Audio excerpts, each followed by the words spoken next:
I heard it with my own ears. Why is that old bastard even still breathing? The laugh that followed wasn't loud, just sharp enough to cut something loose inside me. I stood behind the wooden gate of my own backyard, holding a plate of barbecued ribs I'd spent 3 hours smoking, still warm from the grill.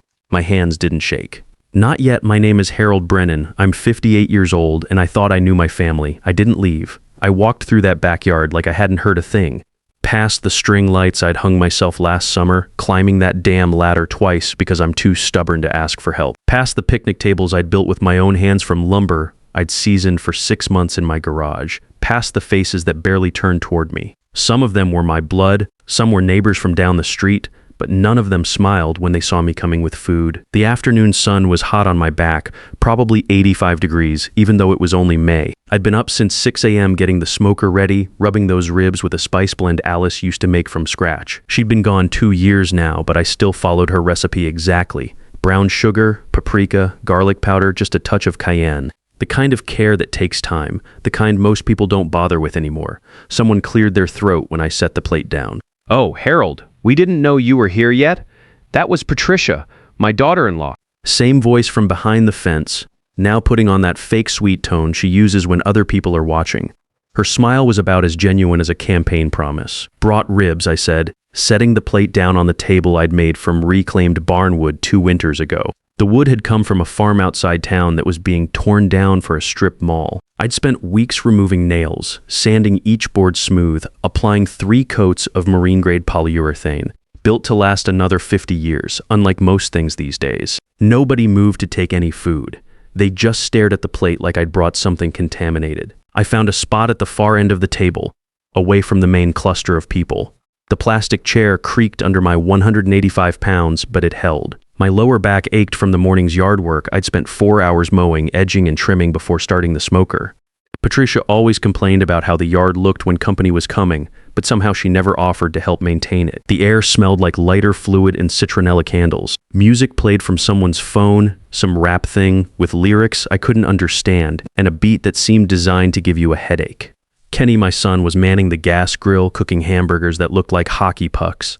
He'd never learned to cook properly, always rushing everything, never understanding that good food takes patience. They laughed, ate, drank beer from cans that came out of my refrigerator. I watched. Kenny made a toast at one point, raising a Budweiser toward the sky like he was blessing something holy to family, he said, his voice carrying across the yard. When the cans clinked together, nobody looked my way. Not even him, especially not him. The kids, my grandchildren, ran past me 4 times during the first hour. Nancy is 16 now, tall like her grandmother was, same long legs and determined stride. Eugene Jr., they call him EJ now, is 12, still has that gap in his front teeth that makes him whistle when he says words with S in them. Neither one stopped to say hello. Nancy actually looked right through me like I was part of the outdoor furniture. I used to drive 45 minutes each way to watch her volleyball games, sitting in those uncomfortable metal bleachers cheering for every point. Used to keep a box of her favorite cookies in my truck, the expensive ones from the bakery downtown, just in case she was hungry after practice. EJ ran past, carrying a football, the same one I'd given him for his birthday last year. Good leather, regulation size, the kind that would last him through high school if he took care of it. He didn't even glance in my direction, just kept running toward the other kids who were gathered around the pool I'd paid to have installed 3 summers ago. Patricia eventually walked over to where I was sitting, her high heels clicking on the concrete patio I'd poured and finished myself. She was wearing a sundress that probably cost more than my monthly electric bill, some designer thing with a pattern that looked like it was trying too hard. Her jewelry caught the sunlight, earrings, necklace, bracelet, all matching, all expensive. Funny how someone who claimed they were struggling financially always seemed to have money for the things that made her look good. She leaned in with that tight smile she wears when she's performing for an audience. The same expression she used at Alice's funeral when she hugged me and whispered about how sorry she was while her eyes stayed completely cold. "Did you want a burger, Harold?" Kenny made extras. Her voice had that syrupy sweetness that reminded me of artificial vanilla sweet on the surface, but with an aftertaste that made you wish you'd chosen something else. I looked up at her, squinting slightly in the bright afternoon sun. "I'm fine with what I brought." She nodded too quickly, that plastic smile never wavering, and walked away before I could say anything else. I noticed she never offered to help serve the ribs I'd made. They sat there untouched while everyone ate the hamburgers Kenny had thrown on my grill using my propane.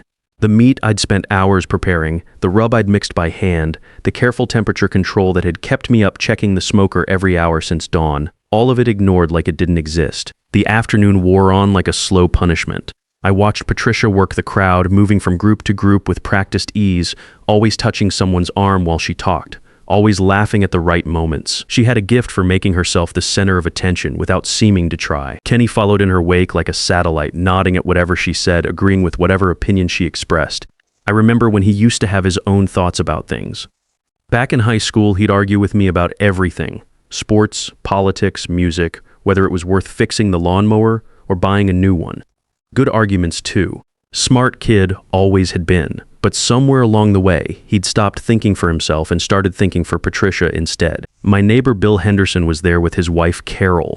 Bill had helped me install the deck railing 3 years ago, spent a whole Saturday measuring and cutting boards while we talked about the Cardinals' chances that season. Good man, steady worker, the kind who shows up when he says he will. He nodded at me from across the yard but didn't come over to talk. Carol gave me a little wave, but she was deep in conversation with Patricia about some book club they both belonged to. The kids from the neighborhood were running wild around the pool, splashing and screaming like kids do. Nancy was sitting on the edge with her feet in the water, scrolling through her phone with the kind of concentration kids reserve for social media. She had on a bikini that made her look older than 16, which probably explained why Kenny kept glancing over with that worried expression fathers get when they realize their little girls aren't little anymore. EJ was showing off for the older kids, doing cannonballs off the diving board I'd had installed against Alice's better judgment. She'd said it was too dangerous, that someone would get hurt eventually. But the boy loved to swim, and I figured life was dangerous enough without taking away the things that made kids happy. So far, Alice's prediction hadn't come true, though EJ had come close to concussing himself more than once with those wild jumps of his. Around 4 o'clock, Kenny's work buddy Mike arrived with his girlfriend and a cooler full of beer. Mike was one of those guys who talked too loud and thought every story he told was funnier than it actually was. He clapped Kenny on the back like they were old war buddies instead of two guys who worked in the same office building. "Kenny boy, thanks for having us over, man. This place looks awesome." Mike gestured around the yard like he was discovering it for the first time, even though he'd been to at least 5 gatherings here over the past 2 years. "Thanks, but it's really Dad's place," Kenny said. And for a moment I thought he might actually acknowledge that I was sitting right there. "Your dad's got great taste. This deck work is professional quality." Mike ran his hand along the railing I'd built, testing its stability. "You hire someone to do this?" "No, Dad built it himself. He's pretty handy with tools." I waited for Kenny to call me over to introduce me properly, to maybe tell Mike some story about how we'd worked on the deck together. But he didn't. Instead, he changed the subject to some TV show I'd never heard of, and Mike forgot all about the deck and the man who'd built it. That's when I heard Patricia talking to her sister Linda, who'd driven down from Springfield for the party. They were standing near the garden Alice had planted, the one I'd been maintaining since she died, even though I didn't have her green thumb. The roses were blooming despite my amateur care, red and pink clusters that still smelled like the perfume Alice used to wear. "I swear, sometimes I feel like we're running a nursing home," Patricia was saying, her voice just loud enough to carry. "He's always here, always underfoot, always offering to help with things we can handle ourselves." Linda made some sympathetic noise, the kind women make when they're encouraging someone to keep complaining. And the worst part is, Kenny won't say anything. He just lets his father hang around like some kind of charity case. I mean, I understand he lost Alice and everything, but that was 2 years ago. At some point, you have to move on with your life instead of living through your kids. I felt something cold settle in my stomach even though the afternoon was warm enough to make my shirt stick to my back. Patricia had always been polite to my face, always included me in family gatherings, always asked about my health and my plans. I'd thought she was just being considerate, maybe even caring in her own way. "Maybe you should talk to Kenny about setting some boundaries," Linda suggested. "You know, like specific days when Harold comes over instead of just whenever he feels like it." "Oh, I've tried. But Kenny gets all guilty and defensive. Says his father is lonely and needs the family connection." Patricia's voice took on a mocking tone when she repeated Kenny's words. "Meanwhile, I'm trying to raise 2 teenagers and maintain some kind of normal family life, and there's always this extra person hovering around, expecting to be included in everything." The laughter that followed was soft, conspiratorial, the kind that happens between women who think they understand each other perfectly. It was the sound of people who believed they were being reasonable, practical, adult about a situation that required tough choices. I stayed in my chair, holding my untouched beer, watching them through the corner of my eye. Patricia gestured toward the house, probably talking about how I'd helped them move in, how I'd painted the spare bedroom and fixed the leaky faucet in the guest bathroom.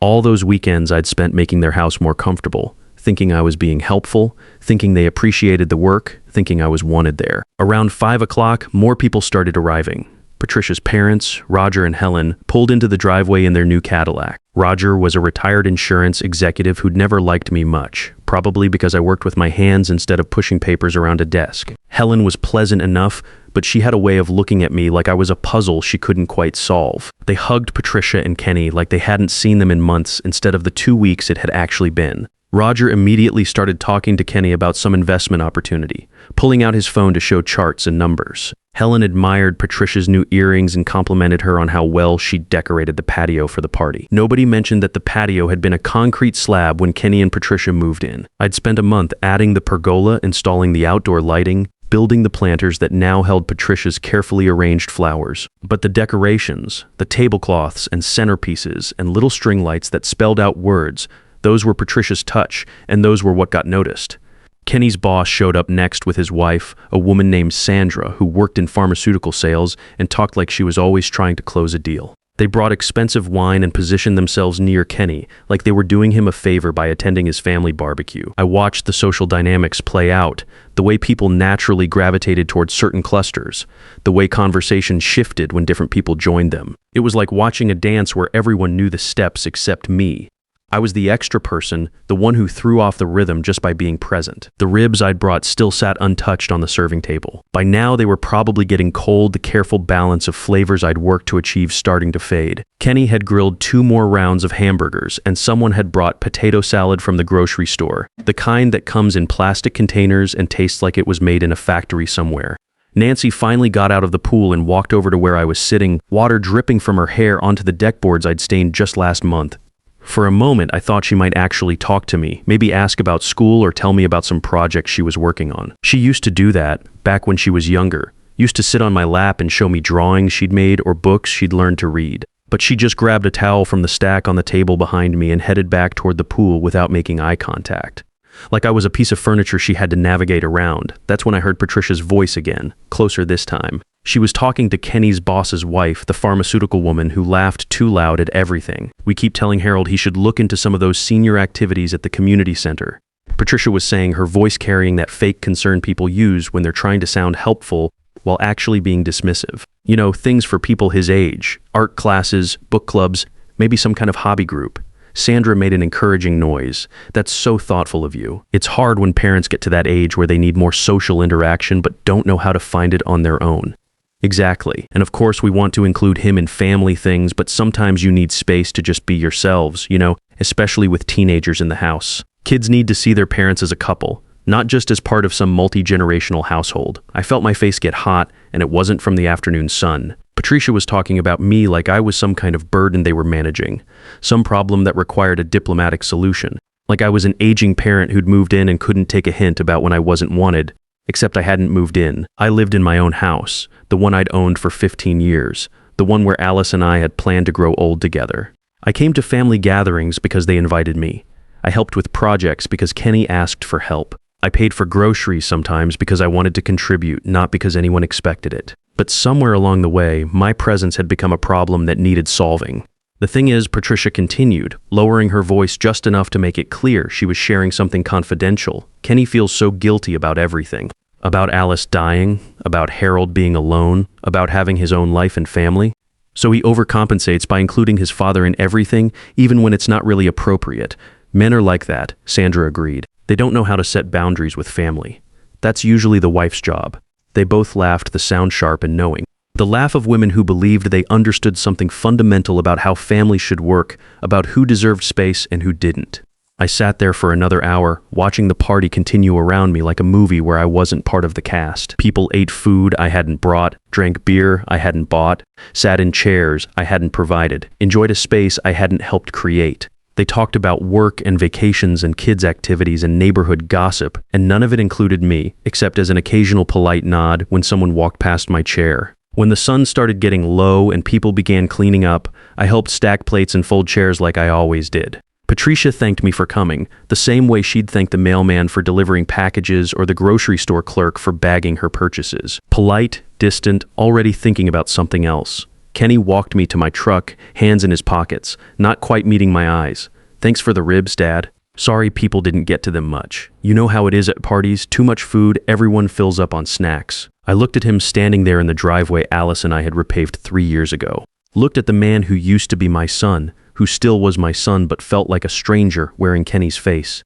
Yeah, I said, I know how it is. Kenny and Patricia were standing on their front porch, probably thinking I was already gone. Their voices carried clearly in the still evening air, the way sound travels when people don't realize anyone is listening. I sat in my truck with the windows down, keys in my hand but not yet in the ignition, suddenly very interested in what they had to say when they thought they were alone. Thank God that's over, Patricia said. I could hear the relief in her voice like she'd just finished some unpleasant chore. I thought he'd never leave.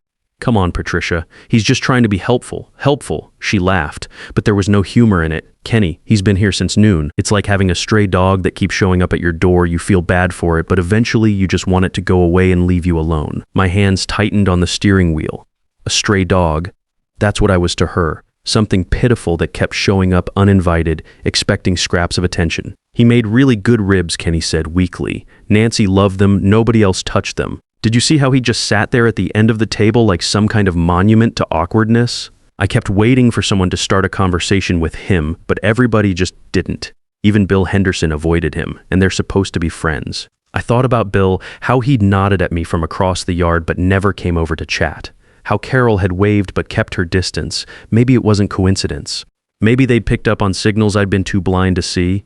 Look, I know you feel guilty because your mom died and he's alone now, Patricia continued. But that's not our responsibility. We've got our own lives to live, our own kids to worry about. We can't be his entertainment committee forever. He's not looking for entertainment. He just wants to feel connected to family. Then maybe he should make some friends his own age instead of hanging around here like some kind of third wheel. I mean, seriously, Kenny, when was the last time we had a family gathering where it was just our family? When was the last time we could have friends over without wondering if your father was going to show up? I wanted to drive away to spare myself whatever was coming next, but I couldn't move. It was like watching a car accident happen in slow motion, horrible but impossible to look away from. He doesn't just show up, Kenny said. We invite him. You invite him. I go along with it because I don't want to be the evil daughter-in-law who keeps her husband away from his father. But honestly, sometimes I think it would be easier for everyone if... She stopped talking abruptly, like she'd caught herself about to cross a line even she wasn't ready to cross. If what? Kenny asked. Nothing. Forget it. No, finish the thought. If what? There was a long pause. I could hear the neighbor's air conditioning unit cycling on, the distant sound of a lawnmower from 2 streets over. Normal suburban evening sounds that seemed completely disconnected from the conversation happening 30 feet away from me, if he'd just, I don't know, find his own life instead of trying to live through ours. Maybe move to one of those senior communities where he can play cards with other lonely old men and stop treating our house like his personal social club. Patricia, that's pretty harsh. Is it, Kenny? Be honest with me. When was the last time we had a romantic dinner at home? When was the last time we could make love on a Sunday afternoon without wondering if your father was going to knock on the door? When was the last time you came home from work and didn't find him here fixing something we never asked him to fix? I closed my eyes. She was right about all of it. I had been showing up uninvited, finding excuses to come over, staying longer than I was welcome. I'd been so desperate for connection after Alice died that I'd turned into exactly what she was describing, a lonely old man who couldn't take a hint. He's trying to help, Kenny said, but his voice lacked conviction. He's trying to feel needed. There's a difference. Look, I'm not saying we should cut him out completely, but maybe we need to set some boundaries, like family dinner once a month instead of every Sunday, holiday visits instead of just dropping by whenever he feels like it. I don't know how to tell him that. You don't have to tell him. You just stop inviting him over so much. Eventually he'll get the message and find other things to do with his time. Kenny was quiet for a moment. When he spoke again, his voice was smaller, more uncertain. Sometimes I feel like I'm all he has left. That's not your fault, and it's not your responsibility to fix. Your father is 58 years old, not 88. He's got plenty of years left to build a social life that doesn't revolve around us. But he's never going to do that as long as he can just come over here and pretend he's still the head of our household. Head of their household. Is that what I'd been doing? Trying to maintain some kind of authority in a family that had moved on without me? I just feel guilty, you know? Like I'm abandoning him when he needs me most. Kenny, listen to me. Patricia's voice softened, became more persuasive. Your father is a grown man who survived 20 years of marriage, raised a child, ran construction crews, managed budgets, handled crises. He's not helpless. He's just comfortable letting us be his social life instead of building his own. But what if something happens to him? What if he gets sick or hurt and we're not checking on him regularly? Then he'll call us like any other adult would. Or he'll call 911 or his doctor or his insurance company. Kenny, your father managed to take care of himself and your mother for decades before we came along. He doesn't need us to babysit him. I heard footsteps on the porch, probably Patricia moving closer to Kenny, maybe touching his arm the way she did when she wanted to make sure she had his complete attention. Besides, she continued, do you really think this is what Alice would have wanted? For Harold to spend the rest of his life orbiting around our family instead of building something new for himself. That hit me harder than anything else she could have said. Alice? What would Alice think about the man I'd become since she died? Would she recognize the person sitting in this truck, eavesdropping on conversations, clinging to a family that clearly saw him as a burden? You're right, Kenny said, finally. And something inside my chest cracked like old wood under pressure. You're absolutely right. I just don't know how to. I mean, he's been so lost since Mom died. I thought if we included him more, it would help. And it probably did help for a while. But now it's become a habit for him and an obligation for us. That's not healthy for anybody. I could hear them moving around on the porch, probably getting ready to go inside. Soon they'd be in their air conditioning, maybe settling down to watch a movie or help the kids with homework, normal family activities that didn't require an audience. Maybe you're right about setting boundaries, Kenny said. I just wish there was a way to do it without hurting his feelings. His feelings are going to be hurt no matter what, honey. But they'll heal, and in the long run, it'll be better for everyone, including him. He needs to learn to be independent again. When did we become the adults in this relationship? Kenny asked, and I could hear the sadness in his voice. The day your mother died, Patricia said softly. That's when everything changed. But change doesn't have to be a bad thing. It just means everyone has to figure out their new role. They went inside, and I sat in my truck for another 10 minutes listening to the sound of my own breathing and watching the automatic sprinklers come on across the street. Same time every evening, 7:30 p.m. sharp, watering the neighbor's perfect lawn, whether it needed it or not, consistent, predictable, mindless routine. Is that what I'd become? A sprinkler system that nobody really wanted, but everyone tolerated because it had been running for so long that turning it off seemed more complicated than leaving it alone. I started the truck and drove home slowly, taking the long way through neighborhoods where other families were settling into their Sunday evening routines. Kids riding bikes in driveways, while parents watched from porch steps. Couples walking dogs together, talking about their plans for the week ahead. Normal people living normal lives that didn't require constant management of other people's feelings. My house felt different when I walked through the front door. Quieter, somehow. Not just empty. It had been empty since Alice died, but hollow like a shell that something had crawled out of and abandoned. I looked around at the familiar furniture, the family photos on the mantle, the coffee table where Kenny used to do his homework when he was in high school. Everything was exactly where I'd left it, but it all felt like evidence of a life that had ended when I wasn't paying attention. I made a sandwich for dinner, turkey and cheese on the bread Alice used to bake herself, though now I bought it from the grocery store like everyone else. Ate it standing at the kitchen sink, looking out at the backyard where Alice's roses were still blooming despite my amateur care. She'd spent hours out there every weekend, pruning and fertilizing, and talking to the plants like they were old friends. After she died, I'd tried to keep the garden going the way she would have wanted. Read books about roses, watched YouTube videos, asked the guy at the garden center for advice. But the truth was, I didn't have her touch. The roses survived because they were hardy, not because I was skilled. Maybe that was true about a lot of things in my life. That night, I sat in my recliner with a beer and really looked at the living room. The family photos on the side tables, Kenny's graduation, his wedding, pictures of Nancy and EJ when they were smaller. The lamp Alice had picked out because it cast just the right amount of light for reading. The coffee table books about construction and woodworking that nobody ever looked through anymore. When was the last time anyone other than me had sat in this room? When was the last time there had been conversation here? Laughter, the sound of people who actually wanted to be in each other's company. I couldn't remember, and that wasn't Patricia's fault or Kenny's fault. That was my fault for assuming that inviting myself into their lives was the same thing as building a life of my own. Alice had friends, real friends, not just family members who tolerated her presence. She'd belonged to a book club that met every month at the library. She'd volunteered at the animal shelter on Tuesday mornings, came home with stories about the dogs and cats waiting for homes. She'd had bridge games with 3 other women who'd called her by her first name and remembered her birthday without being reminded. When had I stopped having friends? When had I started thinking that family was enough, that Kenny and Patricia and the grandkids could fill all the spaces that other relationships used to occupy? Probably around the time Alice got sick. Cancer has a way of shrinking your world down to hospital waiting rooms and treatment schedules and trying to stay positive when everything is falling apart. By the time she died, I'd lost touch with most of the guys I used to work with.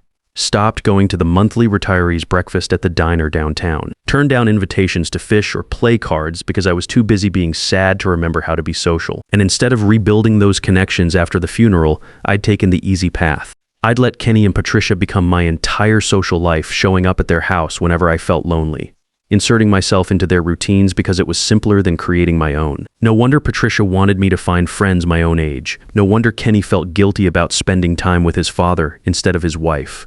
No wonder the grandkids had stopped seeing me as someone interesting and started seeing me as someone who was just always around, like furniture that nobody remembered choosing. I finished my beer and went to bed early, but I didn't sleep.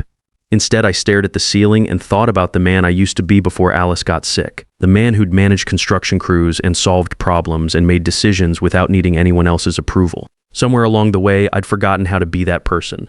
But forgetting isn't the same thing as losing. Maybe it was time to remember. The next morning, I woke up with something I hadn't felt in 2 years, a sense of purpose. Not the desperate kind that had been driving me to show up at Kenny's house uninvited, but the calm, methodical purpose I used to feel when I was planning a construction project. The kind of focus that came from knowing exactly what needed to be built and having the tools to build it. I made coffee in my kitchen in my house with my coffee maker, and sat at my table to think through the situation like I would any other problem that needed solving. Step 1, assess the current state. Step 2, identify what needed to change. Step 3, make a plan. Step 4, execute the plan. Current state. I had become exactly what Patricia described, a lonely old man living through other people instead of building his own life. I'd been using Kenny and his family as a crutch, showing up whenever I felt empty, expecting them to fill spaces that were my responsibility to fill. What needed to change? Everything. My social life, my daily routine, my expectations about family relationships, and most importantly, the power dynamic that had developed where I was always the one asking for inclusion instead of being someone others wanted to include. The plan was going to be more complicated. I spent the morning in my workshop, a converted garage space where I kept the tools that had belonged to my father and grandfather. Good tools, well maintained, the kind that last for generations if you take care of them. I'd been neglecting this space lately, using it mostly for storage instead of the serious work it was designed for. But this morning I cleared off my workbench, organized my hand tools, checked the blade on my table saw. Physical work that helped me think clearly the way it always had. Alice used to joke that I solved all my problems in the workshop, talking through decisions while I sanded boards or sharpened chisels. She'd been right about that too. Around noon I drove to the library downtown and checked out 3 books about retirement planning and senior living. Not the financial kind. I had enough money saved to be comfortable. The lifestyle kind. How to build social connections when you're starting over. How to find purpose when your primary identity has been tied to work and family. How to be alone without being lonely. The librarian who helped me was a woman about my age, maybe a little younger. She had short gray hair and the kind of practical friendliness that suggested she'd been helping people find what they needed for a long time. Starting a new chapter, she asked, as she stamped the books, something like that. These are good choices. The community center book especially, lots of ideas for getting involved in local activities. You might be interested in our senior discussion group that meets here Thursday mornings. Very informal, just people talking about books, current events, whatever comes up. I took one of their flyers and thanked her.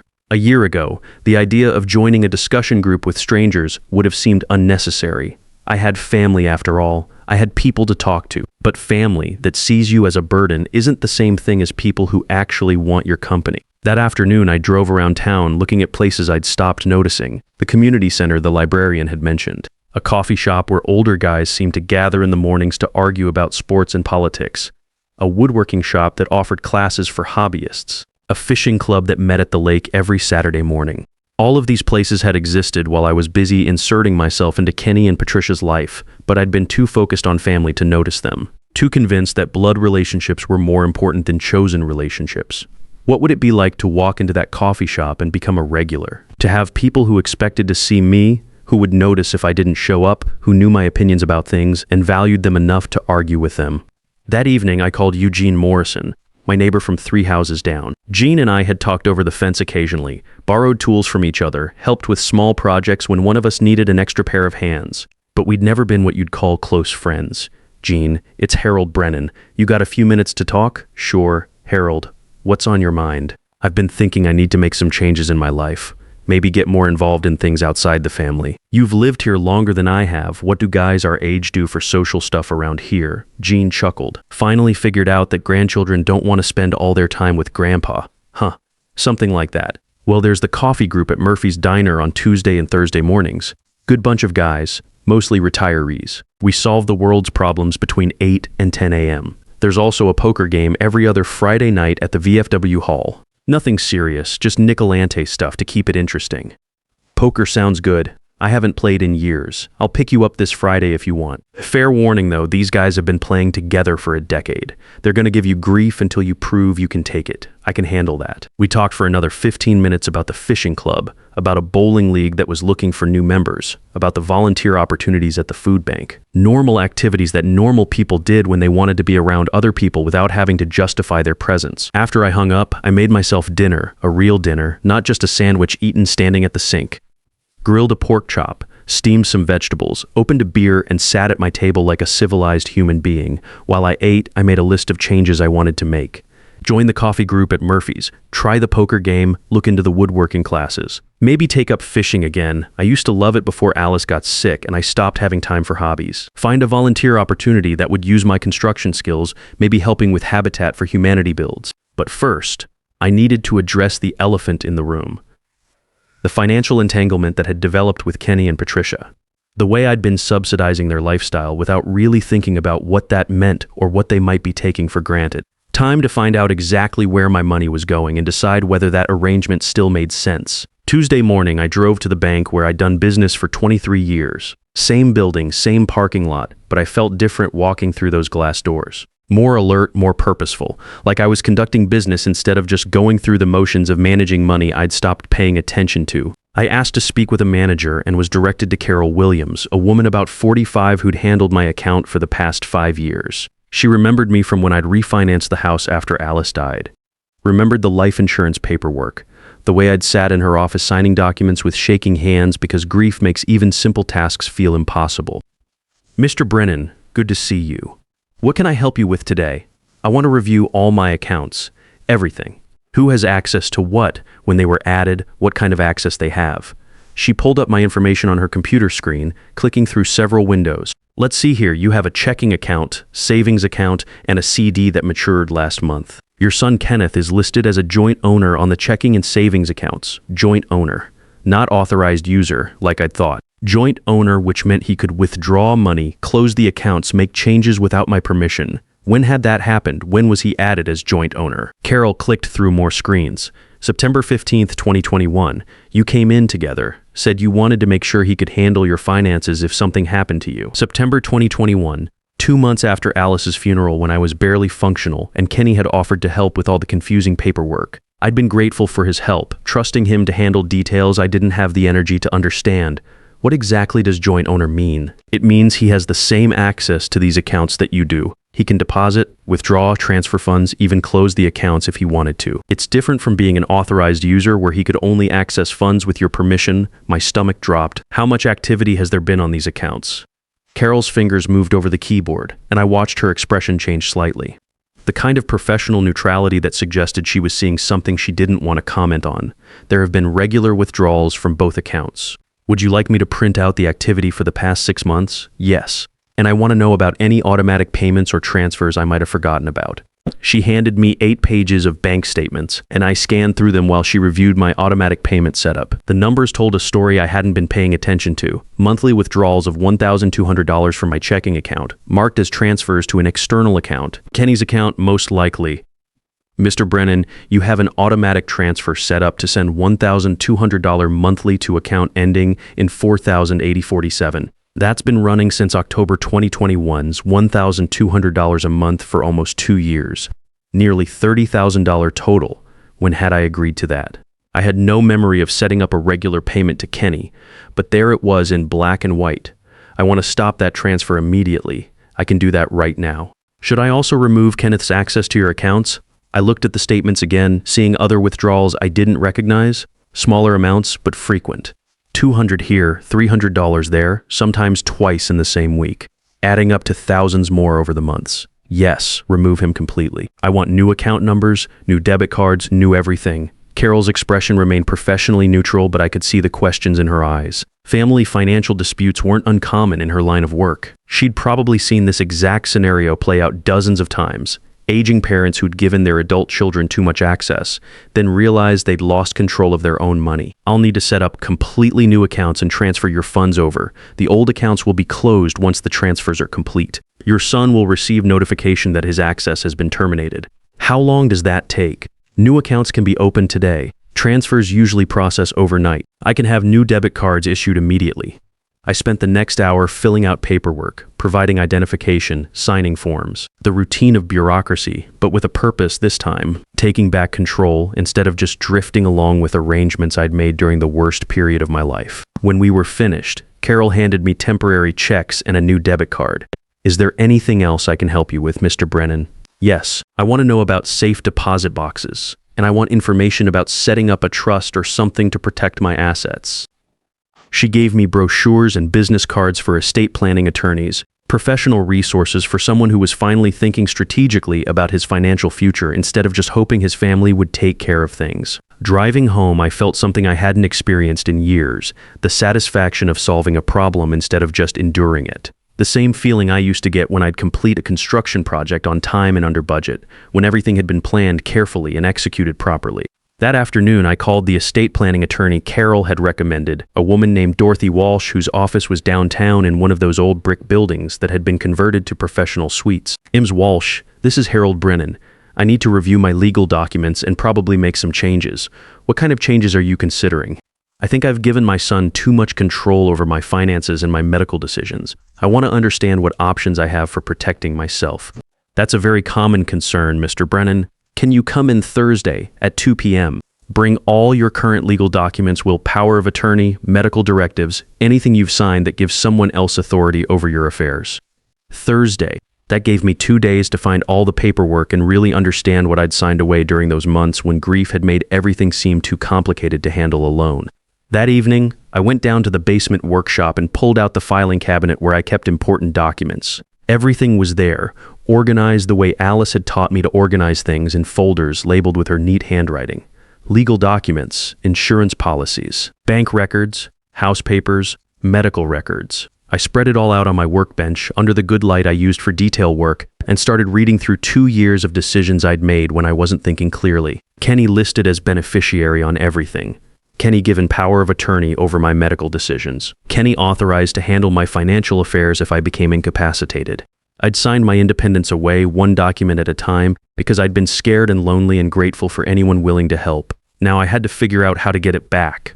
Wednesday afternoon, my phone rang while I was in the workshop, sanding a piece of oak I was turning into a picture frame. Nothing fancy, just something to keep my hands busy while my mind worked through everything I discovered the day before. Dad, what the hell is going on? Kenny's voice was tight, stressed. I tried to transfer some money this morning, and the bank said my access has been terminated. I turned off the sander and set down the sandpaper. That's right. What do you mean that's right? Why would you do that without talking to me first? I looked around my workshop at the tools hanging neatly on their pegboard hooks, at the half-finished projects on my workbench. This was my space where I made decisions about wood and measurements and angles that had to be precise. Maybe it was time to start making decisions about my life with the same kind of precision. When did we agree that you could take $1,200 a month out of my accounts? Silence on the other end. Then, Dad, that was to help with expenses, the house payment, utilities, stuff like that. We talked about it. When did we talk about it? More silence. After Mom died, you said you wanted to help us get established, that you didn't want us to struggle financially. I remember saying I'd help if you needed it. I don't remember agreeing to pay your bills permanently. It's not permanent. It's just until we get caught up from the wedding expenses and get some money saved. The wedding that had been 3 years ago. How long was until we get caught up supposed to take? Kenny, I looked at my bank statements. You've taken almost $30,000 from my accounts in the past 2 years. That's on top of the down payment I gave you for the house. Dad, those weren't just for us. Some of that was for the kids' expenses, sports equipment, Nancy's volleyball fees, EJ's summer camp. Family stuff, expenses that every other parent in America managed to pay without subsidies from their fathers. Those are your expenses, son. You're their father, not me. I know that. But you said you wanted to be involved, that you wanted to help. Had I said that, probably, in those confused months after Alice died when I would have agreed to anything that made me feel useful, needed, connected to something larger than my own grief. Things change, Kenny. I'm changing the arrangement. You can't just cut us off like that. We're counting on that money. The house payment is due next week. Then you'd better figure out how to make the house payment with your own money. I heard Patricia's voice in the background, muffled but urgent. Then Kenny came back on the line. Dad, Patricia thinks we should all sit down together and talk about this. Maybe there's some kind of compromise we can work out. I'm not interested in compromises. I'm interested in taking control of my own finances. This is about Sunday, isn't it? About whatever you think you heard. Whatever I think I heard, not what I actually heard, but what I think I heard. Like maybe I'd imagined the conversation about how I was a burden they wanted to get rid of. This is about a lot of things, Kenny. But mostly it's about the fact that I'm 58 years old and I've been letting other people make decisions about my life. Other people? I'm your son. Yes, you are. And I love you, but you're not responsible for managing my money or my social life or my medical decisions. Those are my responsibilities. Thursday afternoon, I drove to Dorothy Walsh's office with a folder full of documents and a clear sense of what I wanted to accomplish. The building was old brick with high ceilings and wooden floors that creaked when you walked. Her office was on the third floor, small but organized, with diplomas on the wall and family photos on her desk. Dorothy Walsh was younger than I'd expected, maybe 40, but she had the kind of steady manner that made you trust her right away. She looked through my documents for about 20 minutes, making notes on a legal pad, occasionally asking questions about when things had been signed and what I'd understood about them at the time. Mr. Brennan, she said, finally, you've been very generous with your son. Maybe too generous. That's what I'm starting to think. The good news is that most of this can be changed. Power of attorney documents are revocable, as long as you're mentally competent, which you obviously are. Beneficiary designations can be updated. We can create new medical directives that give authority to someone you actually trust to follow your wishes. What about the house situation? I gave them the down payment, but the mortgage and the deed are in their names. That money was a gift. Legally, there's no way to get it back unless you can prove fraud or undue influence, which would be difficult to establish, but you're under no obligation to continue supporting them financially. She explained the process for revoking Kenny's power of attorney and creating new documents. We could name Jean Morrison as my backup decision maker if I wanted, or we could name a professional trustee if I preferred to keep family members out of it entirely. What would you recommend? I asked, for someone in your situation. I'd recommend naming a friend or professional as your agent, updating your will to reflect your current wishes, and maybe setting up a trust to protect your assets. The key is making sure the people who have authority over your affairs are people who will actually act in your best interests. We spent another hour going through options, discussing the legal implications of each choice. By the time we were finished, I had a plan that would remove Kenny from every aspect of my legal and financial life while protecting my interests if something happened to me. I'll have new documents ready by next week, Dorothy said. Come in Tuesday at 2 p.m. and we'll get everything signed and notarized. Driving home, I felt something I hadn't experienced in months. The satisfaction of taking action instead of just hoping things would get better on their own. I'd identified problems and I was solving them one document at a time. That evening, I called Jean Morrison and asked if he'd be willing to serve as my power of attorney and medical proxy. Of course, Harold, what happened with Kenny? It's complicated. But I realized I need someone making decisions who doesn't have competing interests. Family can be tricky that way. I'm honored you'd trust me with that responsibility. Friday morning, I drove to Murphy's Diner and walked into the coffee group Jean had told me about. 6 guys sitting around a large table, newspapers spread out between coffee cups, arguing about baseball and politics with the kind of easy familiarity that comes from years of shared mornings. Jean saw me hesitate in the doorway and waved me over. Harold, come meet the gang. Guys, this is my neighbor I was telling you about. Harold Brennan. I walked over, feeling slightly ridiculous. When was the last time I'd introduced myself to a group of strangers? But these weren't really strangers. I recognized a couple of faces from around town, guys I'd probably seen at the hardware store or the grocery store without ever talking to them. Harold, meet the usual suspects. Bill Rodriguez, retired from the post office. Frank Murphy, his family owns this place. Tom Richardson taught high school for 30 years. Jerry Walsh used to run the auto parts store. And Dave Chen, retired from the railroad. Each man nodded or raised a hand in greeting. No big ceremony, no awkward introductions, just the kind of casual acknowledgement that said I was welcome, but didn't have to prove anything to earn my spot. I sat down in the empty chair and ordered coffee from the waitress, a woman about Nancy's age who called everyone hun and remembered how each man liked his coffee without asking. Jean tells us you're recently retired. Bill Rodriguez said, "What line of work?" "Construction. Spent 40 years managing crews, mostly commercial projects." "Good work," Tom Richardson said. "Honest work. Built half the strip malls in this town, probably.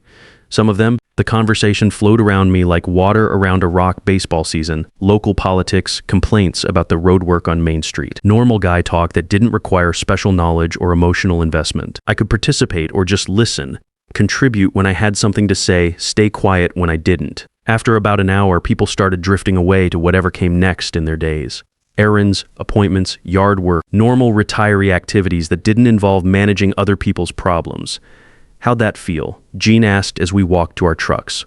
"Good. Normal. Like something I could get used to. Tuesday and Thursday, 8 a.m., no commitment, no dues, no drama, just show up if you feel like it." That afternoon, Patricia called. Her voice was different, softer, more careful.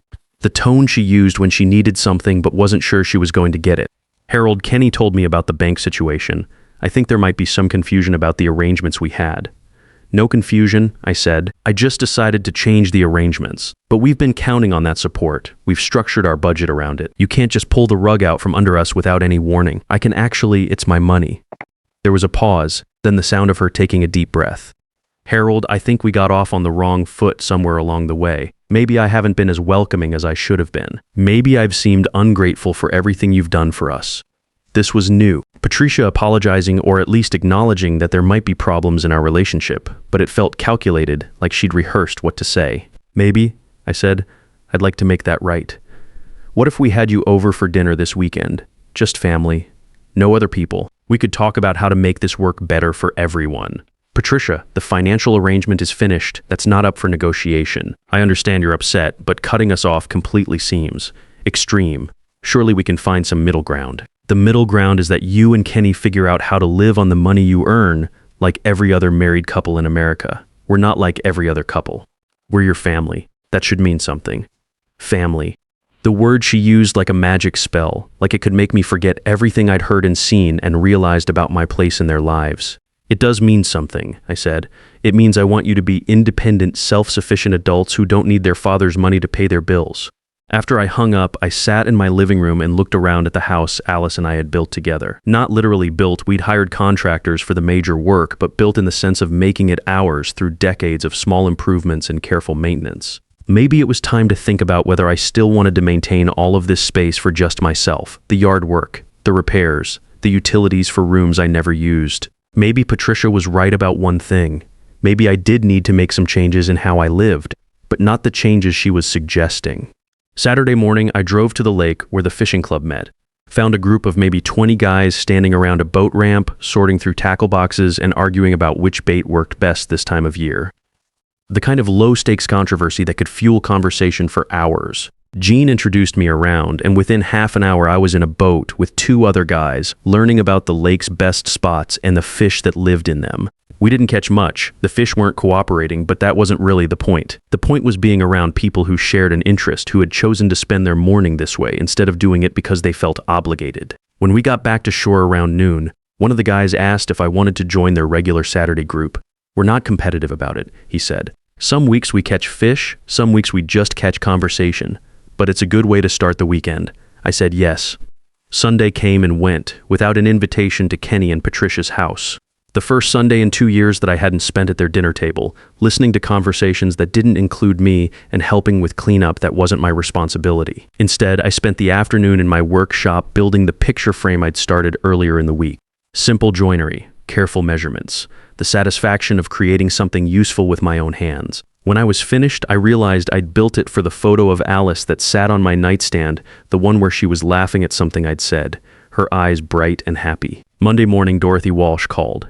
"Harold, I've got your new legal documents ready. Can you come in this afternoon at 2? I'll be there, and Harold, you should know that someone called my office asking questions about our appointment. A woman who said she was your daughter-in-law, concerned about your mental capacity." I felt heat rise in my chest. "What did you tell her?" "Nothing. Attorney-client privilege.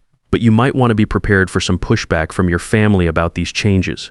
Pushback. I was beginning to understand that Patricia wasn't going to accept the new reality without a fight. Monday afternoon, I signed the new legal documents in Dorothy Walsh's office with Jean as my witness. He'd driven downtown in his good truck, wearing the tie his late wife had bought him for their 40th anniversary. He took the responsibility seriously, asking questions about what being my power of attorney meant, what situations might require him to act on my behalf. Hopefully never, I told him, but if something happens, I want someone making decisions who actually cares about what I would want. Dorothy notarized everything, made copies, filed the revocations with the appropriate offices. By 3:30 p.m., Kenny was legally removed from every aspect of my life planning. He could no longer access my money, make medical decisions for me, or inherit anything if I died tomorrow. How does it feel? Jean asked as we walked to our trucks. Like I can think clearly again, that evening Kenny showed up at my door. Not calling first, not asking if it was convenient, just appearing on my porch at 7 p.m. with the kind of determined expression that suggested this conversation had been building all day. Dad, we need to talk. I didn't invite him in. We stood on my front porch, the same porch where I'd taught him to throw a baseball when he was 6 years old, where we'd sat talking about girls when he was 16, where I'd given him advice about marriage that he'd apparently forgotten. Patricia says you went to see a lawyer today. That's right, she's worried about you. We both are. This isn't like you, cutting us off without any explanation. I looked at my son Minnis, 34 years old, college educated, making good money in a secure job, and tried to understand when he'd started thinking that his financial problems were my responsibility to solve. Kenny, when you were growing up, did I ever give you the impression that I owed you a living? What? No, of course not. Then why do you think I owe you one now? His face flushed. Dad, it's not like that. We're not asking for a living, just some help getting established. You've been married for 3 years. You've got a good job, Patricia's got a good job. When exactly were you planning to get established? It's complicated. The economy, the cost of everything, the kids' expenses. Every parent in America deals with those same expenses, most of them without subsidies from their fathers. Kenny looked around the neighborhood at the houses where other families were settling into their Monday evening routines. Kids playing in yards, parents cooking dinner, normal life happening without drama or financial entanglements. Is this about money? Because if it is, maybe we can work out some kind of payment plan. Pay back what you've given us over time. It's not about the money, son. It's about the fact that you've been taking my money for 2 years without thinking about what that meant or what I might need that money for.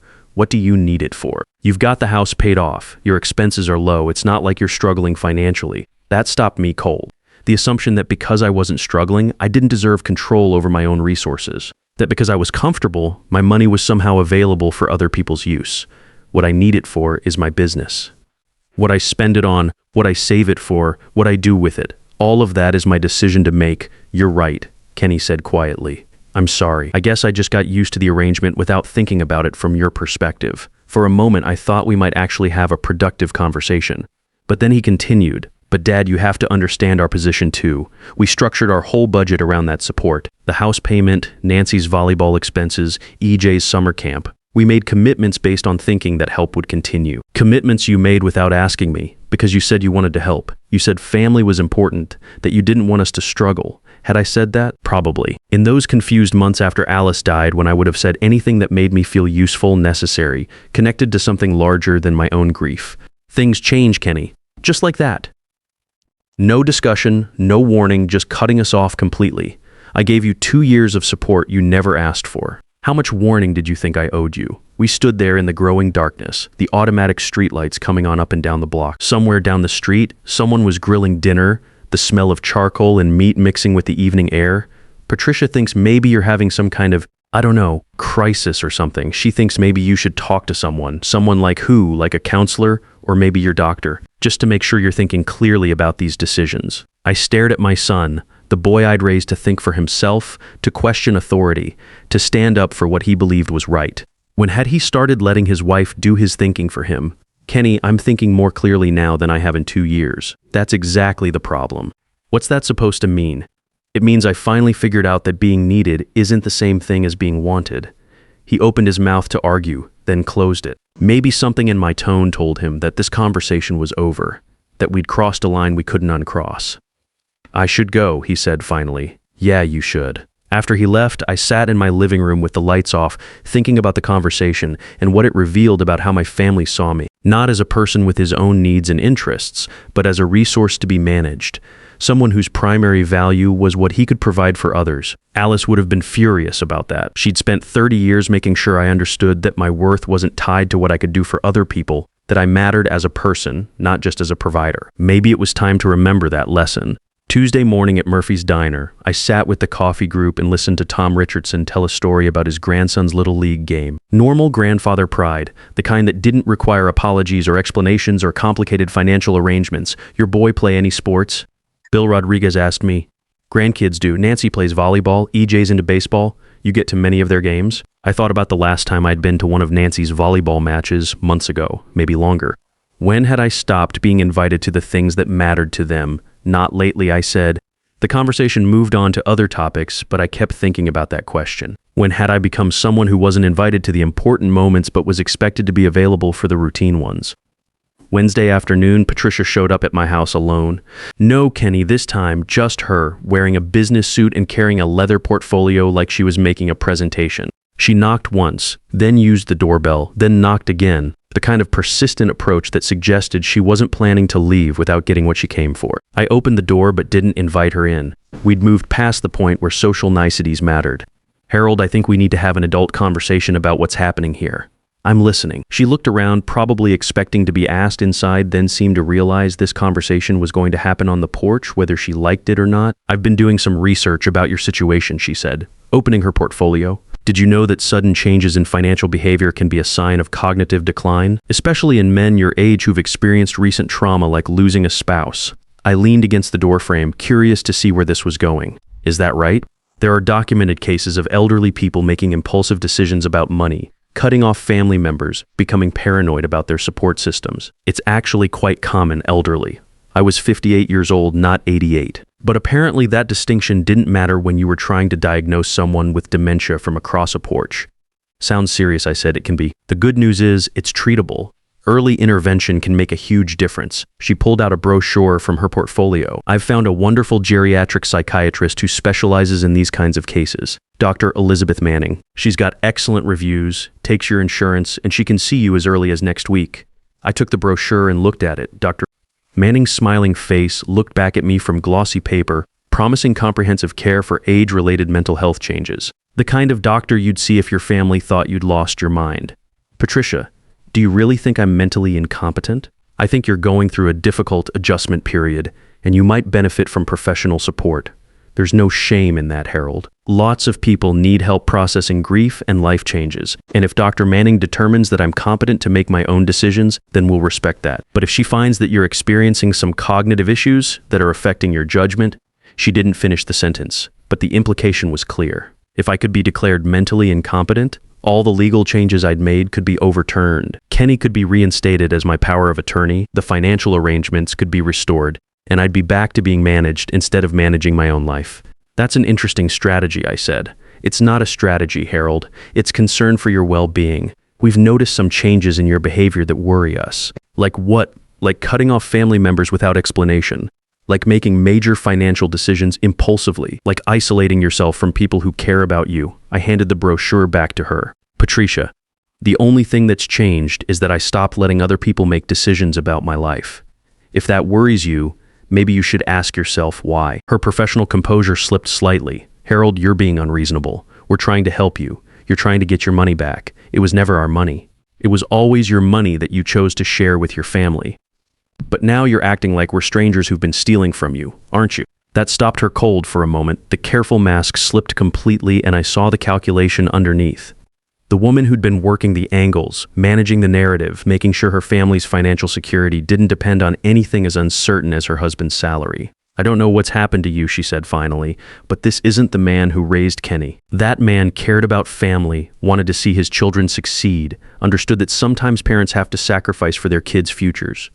That man was being taken advantage of. That man was being loved and appreciated by people who included him in their lives and made him feel needed. If you have to pay someone to include you, Patricia, that's not love. That's charity. She closed her portfolio with a sharp snap. We'll see what Dr. Manning has to say about your mental state. You do that, but just so you know, I won't be seeing Dr. Manning or any other doctor you recommend. If I need medical care, I'll choose my own providers. After she left, I called Dorothy Walsh and told her about the visit. That's not uncommon, she said. Family members sometimes try to use competency challenges to overturn estate planning decisions they don't like. The good news is, it's very difficult to prove incompetency in someone who's clearly thinking rationally. How difficult? They'd need medical evidence of cognitive decline, documented instances of impaired judgment, testimony from multiple witnesses. And even then, a judge would want to see clear evidence that you're unable to understand the nature and consequences of your decisions, which I obviously can, exactly. You've made thoughtful, well-reasoned changes to protect your interests. That's the opposite of impaired judgment. Should I be worried about this? I don't think so. But if they do try to pursue a competency hearing, call me immediately. We'll fight it. Thursday morning at Murphy's Diner, I told Gene about Patricia's visit. He listened without interrupting, occasionally shaking his head or making the kind of disapproving noises men make when they hear about other people's poor behavior. Sounds like she's getting desperate, he said finally. Desperate people do stupid things. True. But in this case, the stupid thing she's threatening to do could actually backfire on her. If she tries to have you declared incompetent and loses, it's going to look pretty bad to everyone who knows you. Tom Richardson, who'd been listening to our conversation, leaned over from the next table. Harold, sounds like you might need some character witnesses if this gets ugly. People who can testify that you're thinking clearly and making good decisions. I appreciate that. No problem. We've all seen family members try to manipulate elderly relatives for money. It's disgusting when it happens, and it's satisfying when they get shut down. I looked around the table at these men I'd known for less than 2 weeks who were offering to help me defend my independence against people who'd known me for years. The contrast wasn't lost on me. Real friends supported your right to make your own choices. Family apparently sometimes had different priorities. Friday evening, I was in my workshop putting the finishing touches on a bookshelf I'd been building when my phone rang. Nancy's number showed on the display, which was unusual. She typically texted instead of calling, and she rarely contacted me directly without going through her parents first. Grandpa Harold, are you busy? Never too busy for you, honey. What's going on? There was a pause, the kind that suggested she was trying to figure out how to say something difficult. Can I ask you something? And will you give me a straight answer always? Are you really sick, like mentally sick? I set down my sandpaper and sat on my workbench. What makes you ask that? Mom's been talking to people. She called Aunt Linda and Mrs. Henderson from down the street, and I think she even called your doctor's office. She's telling everyone that you're having some kind of breakdown, and that's why you're acting strange. Mrs. Henderson, my neighbor for 15 years, the woman whose snow I'd shoveled every winter since her husband died. Patricia was calling my neighbors to discuss my mental health. Nancy, I'm not sick. I'm just making some changes in my life that your parents don't like. That's what I thought. But Mom keeps saying you need help, that you're making crazy decisions and pushing away people who care about you. What do you think? Do I seem crazy to you? She was quiet for a moment. You seem different. Like you're not as sad as you were after Grandma died, and you don't come over as much, which Mom says is because you're angry at us. I'm not angry at anyone. I'm just figuring out how to live my life instead of living through other people's lives. Is that why you took Dad off your bank accounts?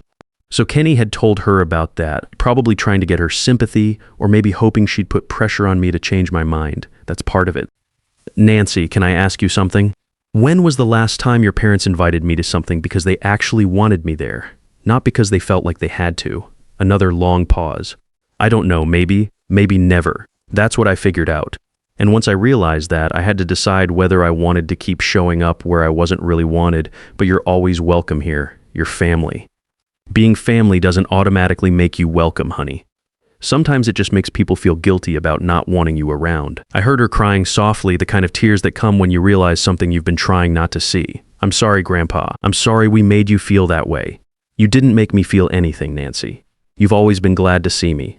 Always wanted to spend time together. This isn't about you, but it's about Mom and Dad. It's about me learning to tell the difference between people who want me around and people who just tolerate me because they think they have to. What does that mean for us, for me and EJ? It means you're always welcome to call me, visit me, spend time with me. But it also means I'm not going to keep showing up at your house uninvited, and I'm not going to keep paying your parents' bills. Mom says you're trying to punish us by taking away money we were counting on, Nancy.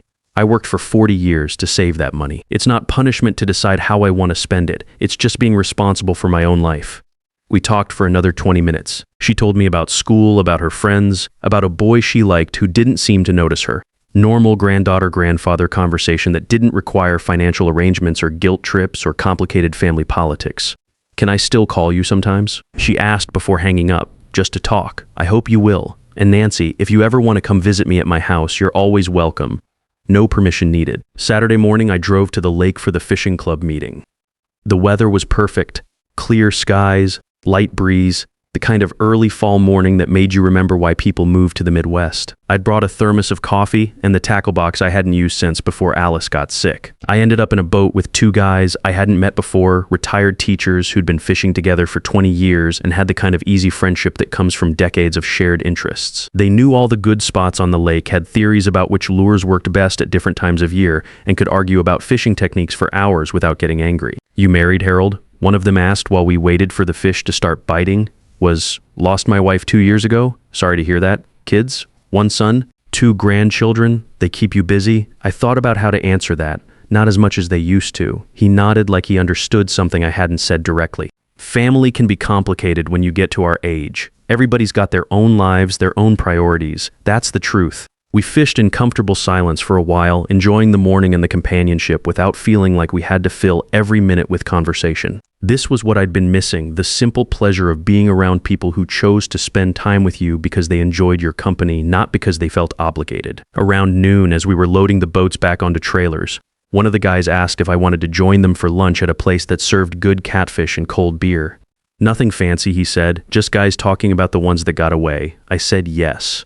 We spent 2 hours at a restaurant I'd driven past 100 times but never entered, eating fried catfish and listening to fishing stories that got bigger with each telling. Nobody asked about my family situation or my financial decisions or whether I was making good choices about my life. They just treated me like someone whose company they enjoyed, whose opinions they valued, whose presence added something to their afternoon. Driving home, I realized this was the first Saturday in months when I hadn't spent the day wondering what Kenny and Patricia were doing, whether I should call them, whether I was missing out on some family activity that I should have been invited to. Instead, I'd spent the day doing exactly what I wanted to do with people who actually wanted me to do it with them. It felt like the beginning of something new. The following Tuesday, I was at Murphy's Diner with the coffee group when my phone buzzed with a text from Kenny. "Dad, Nancy told me about your conversation with her. We need to talk. Can you come by after work today?" I showed the message to Gene, who was sitting next to me reading the sports section and complaining about the Cardinals' bullpen. "Your call," he said. "But if I were you, I'd suggest meeting somewhere neutral. Don't give them home field advantage." That was smart advice. At their house, I'd be surrounded by family photos and memories and all the emotional leverage they could bring to bear. I texted back, "Can meet you at Riverside Park at 6 p.m. picnic table near the playground. Public place, neutral ground, time limit built in because the park closed at dusk." Kenny replied immediately, "Why can't you just come to the house?" "Because I said the park." That afternoon, I spent a couple of hours in my workshop, finishing the bookshelf I'd been building. Simple project, clean lines, the kind of practical construction that would be useful for decades. While I worked, I thought about what I wanted to say to Kenny, how to explain decisions I'd made that seemed obvious to me, but apparently confusing to him. The truth was, I wasn't angry at him, disappointed maybe, frustrated by his inability to stand up for himself when Patricia pushed him around, but not angry. He was 34 years old enough to make his own choices, even if those choices included letting his wife manage his relationship with his father. At 6 p.m. sharp, I was sitting at the picnic table watching kids play on the swings while their parents stood around talking about soccer schedules and school fundraisers. Normal family activity that looked comfortable and genuine, not like a performance for someone else's benefit. Kenny arrived 10 minutes late, looking stressed and tired. He sat down across from me but didn't make eye contact right away, just stared at the playground where a little girl was trying to cross the monkey bars while her father encouraged her from below. "Patricia thinks I should record this conversation," he said finally, "for your own protection, in case you say something that proves you're not thinking clearly." "Are you recording it?" "No. But she's pretty upset that I'm not." "Good for you." He looked at me then, maybe surprised by the approval in my voice. "Dad, what's happening between us?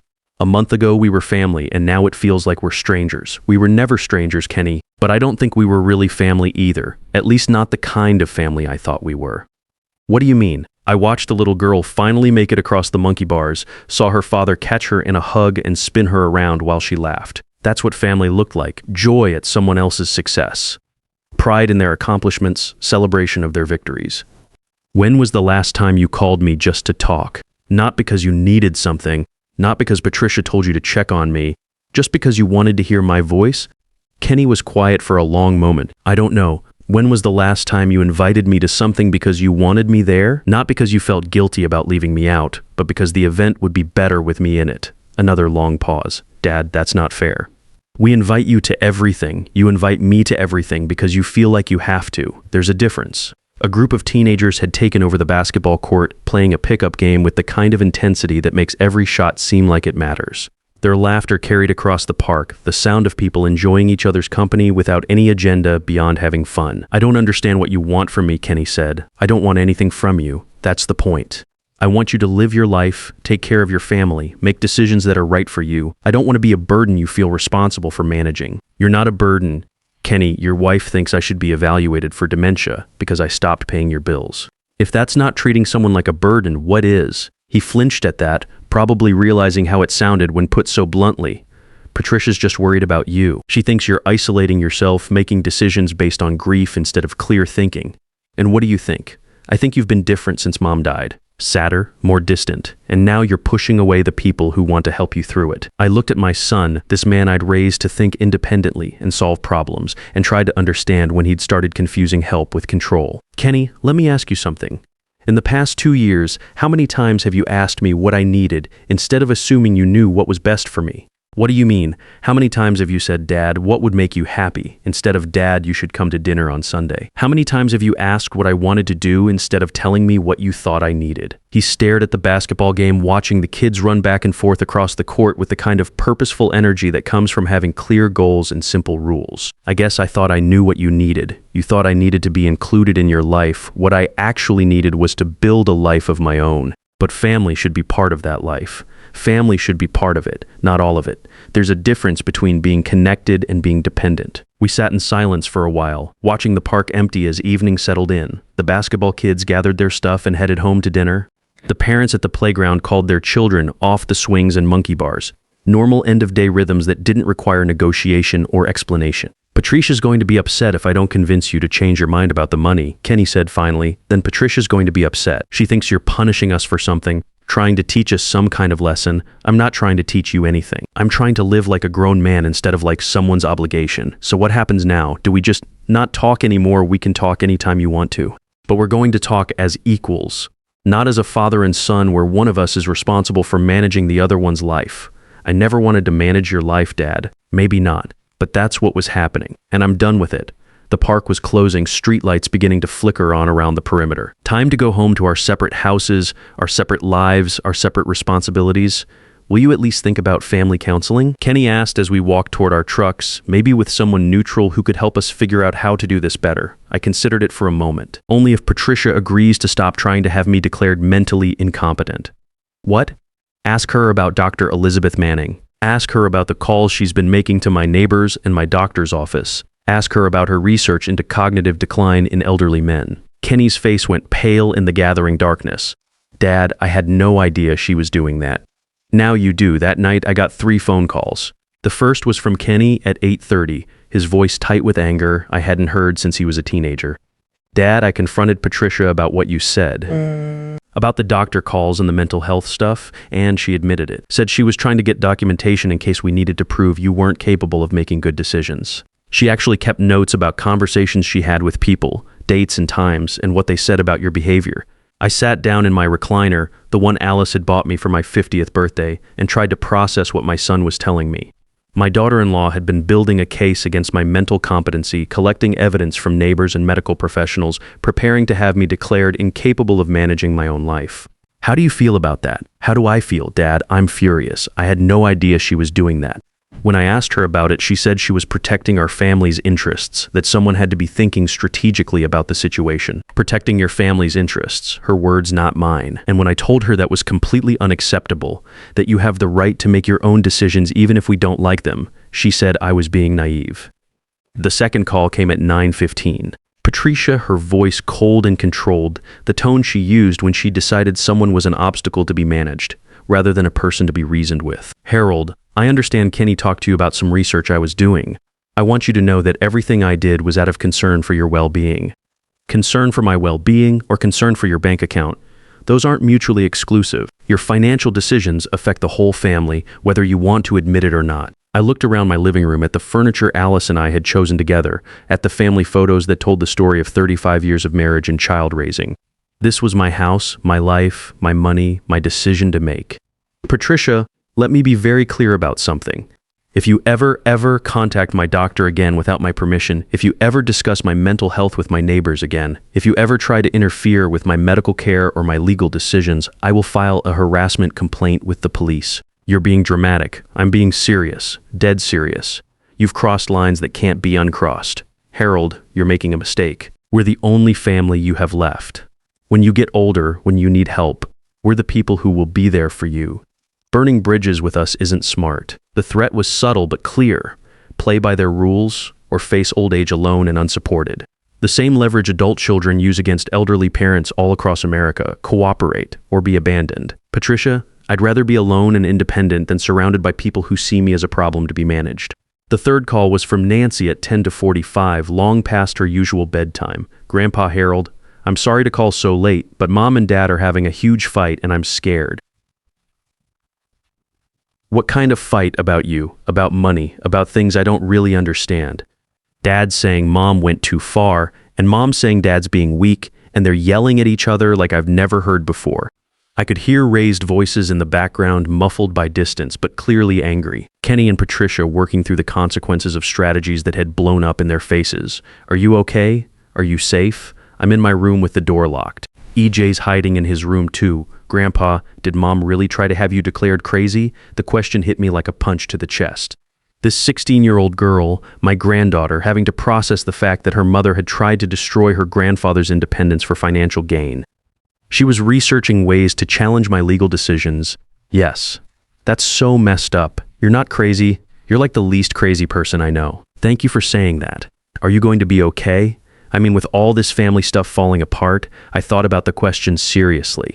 2 weeks ago, the idea of being estranged from Kenny and Patricia would have terrified me. The thought of losing access to Nancy and EJ would have made me reconsider every decision I'd made, but now I had Tuesday and Thursday mornings at Murphy's Diner, Saturday mornings at the lake, Sunday afternoons in my workshop, building things that mattered to me. People who chose to spend time with me because they enjoyed my company, not because they felt obligated to include me. I'm going to be fine, Nancy. Better than fine. Can I still call you? Even if Mom and Dad are mad at you, you can call me anytime. And if you ever need to get away from the fighting, you can come stay here for a while. Really, you're always welcome here.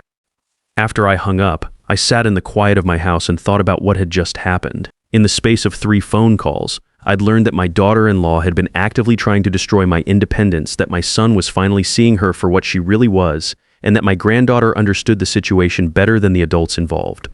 The next morning at Murphy's Diner, I told the coffee group about Patricia's research project. The reaction was immediate and unanimous. That's elder abuse, Tom Richardson said flatly. Trying to have someone declared incompetent so you can control their money, that's a crime in most states. You should talk to a lawyer about filing charges, Bill Rodriguez added. At minimum, you should document everything in case she tries this again. I've got a lawyer, I said, but I don't think it'll come to charges. I think she's realized that approach isn't going to work. Don't be so sure, Jean warned. People like that don't give up easy. They just find new angles to work.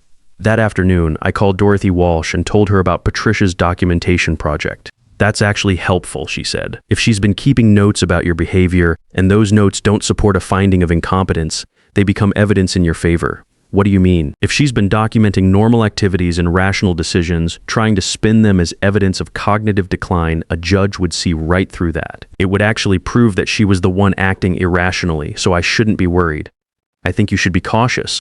But Harold, you've made thoughtful, well-reasoned decisions to protect your independence and your assets. That's exactly what a competent person should do in your situation.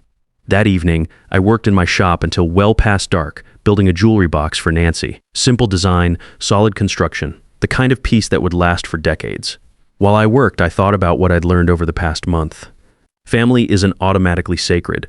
Sometimes the people who share your blood are the ones who pose the greatest threat to your well-being. Independence isn't selfish. Sometimes it's the most loving thing you can do for yourself and for the people trying to control you, and dignity isn't negotiable. Once you let someone take it away from you, everything else becomes negotiable too.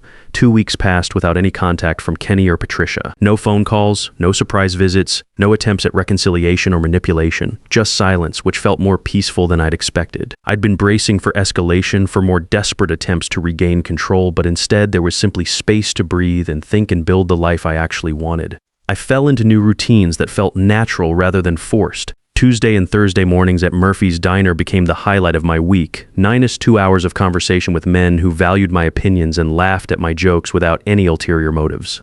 Saturday mornings at the lake with the fishing club gave me something to look forward to, a reason to check the weather forecast and plan ahead. On Sunday afternoons, I worked in my shop, building furniture for my own house instead of constantly fixing things at Kenny and Patricia's place. I'd forgotten how satisfying it was to create something beautiful and functional with my own hands, to solve problems that actually mattered to me. The jewelry box I was making for Nancy was nearly finished, maple wood with dovetail joints and a velvet-lined interior. The kind of craftsmanship that took time and patience but would last for generations. While I worked, I thought about whether I'd ever get the chance to give it to her, or if it would end up in my closet alongside other projects that had lost their purpose. Wednesday evening, I was sanding the final joints when my doorbell rang.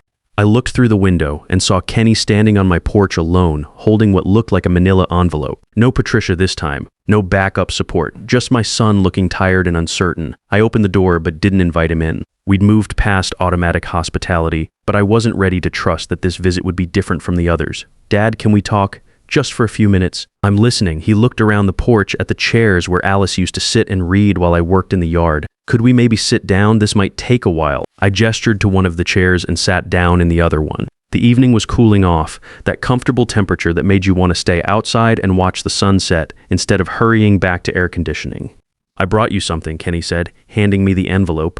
"Patricia's research files, everything she collected about your behavior, all her notes and documentation." I opened the envelope and found maybe 20 pages of handwritten notes, printed emails, and what looked like medical forms. Patricia's neat handwriting documenting dates, times, and observations about my activities over the past month. Harold visited the bank Tuesday morning, unusual financial activity. Harold seen talking to neighbor Eugene Morrison for extended period, possible confusion about social relationships. Harold missed family dinner Sunday, withdrawal from normal social patterns. I read through several pages of similar observations, each one trying to frame normal adult behavior as evidence of cognitive decline. Going to the bank became unusual financial activity. Having conversations with neighbors became confusion about social relationships. Making my own decisions about how to spend my time became withdrawal from normal social patterns. "She really thought this would work?" I asked. Kenny nodded, looking embarrassed. She said if she documented enough incidents of strange behavior, she could petition for a competency hearing. She thought if you were declared incompetent, I could be reinstated as your power of attorney and we could reverse all the financial changes. And you were okay with this. Dad, I swear I didn't know she was doing it until you told me. When I confronted her about it, she said she was protecting our family's future and that I was too emotional to think strategically. I looked at my son, really looked at him, and saw something I hadn't noticed before. He looked older, more tired, like someone who'd been carrying a weight he didn't fully understand. "What happened after our conversation at the park?" Kenny leaned back in his chair and stared at the sky where the first stars were beginning to appear. "We had the biggest fight of our marriage. I told her what you said about the mental health calls and the documentation, and she didn't even try to deny it. She said someone had to be realistic about the situation, that you were making emotional decisions that would hurt everyone in the long run. And you said," I said, "that was your right. That even if we disagreed with your choices, we didn't have the right to try to take away your ability to make them. This was progress." Not just Kenny standing up to Patricia, but Kenny understanding the principle at stake, the fundamental right of a competent adult to make his own decisions, even bad ones. How did she react to that? She said I was choosing my father over my wife and children. She said that if I wasn't willing to protect our family's interests, she'd have to do it herself. And I told her that if she ever tried to interfere with your medical care or legal decisions again, I'd file for divorce. That stopped me cold. In 3 years of marriage, Kenny had never stood up to Patricia about anything significant. He'd always been the peacemaker, the one who smoothed over conflicts and avoided confrontations. "You said that? I meant it too." "Dad, I've been thinking about a lot of things since our conversation, about how we've been treating you, about the assumptions we made about your money and your time, about the way Patricia talks about you when she thinks I'm not listening. What way is that? Like you're an obstacle to be managed instead of a person to be respected. Like your feelings don't matter as long as our bills get paid." We sat in comfortable silence for a few minutes, watching the last light fade from the western sky. Somewhere down the street, kids were playing in a yard, their laughter carrying on the evening air. "Patricia moved out yesterday," Kenny said quietly. "Moved out?" "Took the kids to her sister's place in Springfield. Said she needed time to think about whether she wanted to be married to someone who would choose his father over his own family." "I'm sorry, son. Are you really?" I considered the question honestly. Was I sorry that my son's marriage was falling apart? Sorry that my grandchildren were caught in the middle of an adult conflict they didn't understand. Sorry that standing up for principles had real consequences for real people. I'm sorry you're hurting. I'm sorry the kids are confused and scared. But I'm not sorry you finally decided to act like the man I raised instead of the man she was turning you into. Kenny nodded slowly. Yeah, I think that's how I feel too. What happens now? I asked. Kenny rubbed his face with both hands, the gesture of a man who'd been asking himself the same question for days. I don't know. The kids want to come home, but Patricia says not until I come to my senses about the family situation, her exact words. And what does coming to your senses mean? Convincing you to restore the financial arrangements, getting you to see a doctor about your mental state, basically undoing everything you've done to take control of your own life. I looked at the manila envelope in my lap at the evidence of Patricia's campaign to have me declared incompetent. Weeks of careful documentation, phone calls to medical professionals, conversations with neighbors designed to build a case that I wasn't capable of managing my own affairs. Kenny, can I ask you something? Did you ever wonder where the money was coming from? What do you mean? The $1,200 a month, the house down payment? The times Patricia would mention that money was tight and somehow there was always enough to cover whatever you needed. Did you ever ask yourself how a construction supervisor's pension could support 2 households? He was quiet for a long moment. I guess I figured you had more saved than I realized. I do have savings, but not unlimited savings. That $1,200 a month was coming out of the money I need for my own retirement, my own future medical expenses, my own security. Dad, I had no idea you were sacrificing your own financial stability for us. That's because you never asked. Patricia would mention a problem, I'd solve it, and nobody questioned where the solution came from or what it cost me. The streetlights had come on while we talked, casting long shadows across my front yard. In a few hours, this neighborhood would settle into its nighttime quiet, families safe in their houses, dealing with their own problems without requiring outside management. I want to fix this, Kenny said. I want to figure out how to have a relationship with you that doesn't depend on money or guilt or Patricia's approval. What would that look like? I don't know. Maybe we could start by talking to each other like adults instead of like a father and son where one of us is responsible for taking care of the other one. That was progress.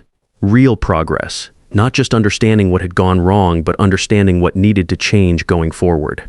I'd like that, I said. Would you be willing to have dinner with me sometime? Just the 2 of us, no Patricia, no agenda, just talking. I'd like that too. We sat in comfortable silence for a while, the kind of quiet that doesn't need to be filled with words. Somewhere in the distance, a train whistle sounded, the 9:30 freight that ran through town every evening on its way to Chicago. Normal life continuing its predictable patterns while individual families worked through their own complications. Can I ask you something, Dad? How did you know? How did you figure out that what we were doing wasn't healthy? I thought about the barbecue, about standing behind that fence and hearing Patricia's voice, about the weeks of reflection that followed. I heard something that made me realize I'd been fooling myself about what kind of relationship we actually had. The conversation Patricia and I had on the porch that night. You knew I heard that. I figured it out later. When you suddenly stopped coming around, stopped answering phone calls, started making all these changes, it was the only thing that made sense. I felt a knot in my chest loosen slightly. Not because Kenny had figured it out, but because he wasn't trying to pretend it hadn't happened or minimize what Patricia had said. Kenny, do you remember what your mother used to say about respect? That you can't demand it, you can only earn it, and that once you lose it, you have to start over from scratch. He nodded. I remember. That's what I've been doing these past few weeks. Starting over. Building relationships with people who actually want my company, making decisions that are right for me. Figuring out how to be Harold Brennan instead of just someone's father or someone's financial resource. And how's that working out? I thought about Tuesday mornings at Murphy's Diner, about Saturday fishing trips, about Sunday afternoons in my workshop building things that mattered to me, better than I expected. Good. I'm glad. He stood up to leave, then paused. Dad, can I ask one more favor? What's that? Nancy's been asking about you, missing you. Would it be okay if she called you directly sometimes or maybe came to visit? I know things are complicated with Patricia and me right now, but Nancy shouldn't have to suffer because the adults can't get their act together. Nancy's always welcome here. She doesn't need permission from anyone to have a relationship with her grandfather. Thank you. After Kenny left, I went back to my workshop and finished sanding the jewelry box. The wood was smooth now, ready for stain and varnish, the kind of piece that would age beautifully if it was taken care of properly. While I worked, I thought about the conversation and what it meant. For the first time in months, Kenny and I had talked to each other like equals instead of like people playing assigned roles in a family drama. No guilt trips, no financial obligations, No emotional manipulation. Just two adults trying to figure out how to have an honest relationship. It felt like the beginning of something better. Thursday morning at Murphy's Diner, I told Jean about Kenny's visit and Patricia's separation from the family. Sometimes things have to fall apart before they can be put back together. Right, he said. Sounds like your son is finally growing up. Took him long enough.